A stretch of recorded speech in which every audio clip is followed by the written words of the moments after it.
त्यतिखेर मेरो साथीहरू सबैले चाहिँ एउटा कुरा मलाई भनेको अहिले याद आउँछ कि केही पऱ्यो भने नि जाउँ न त रक्सी खान जाउँ जोइन खान जाउँ चुरोट खान जाउँ भन्थे मेरो साथीहरूले।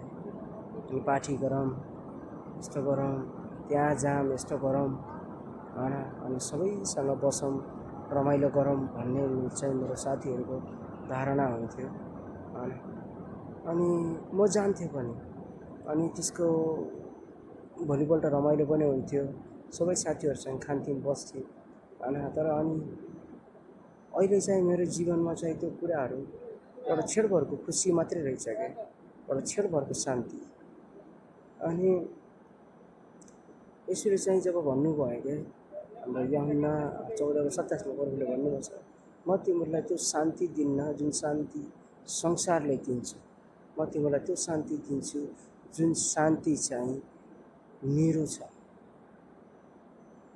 त्यो शान्ति चाहिँ केवल अहिले के हो त प्रार्थना हो कि जब म प्रार्थना गर्छु त्यो अनन्तको शान्ति पाउँछु, जो अनन्त जो परमेश्वरले प्रतिज्ञा गर्नुभएको छ अनन्तको शान्ति, त्यो अनन्तको शान्ति चाहिँ मैले पाउँछु।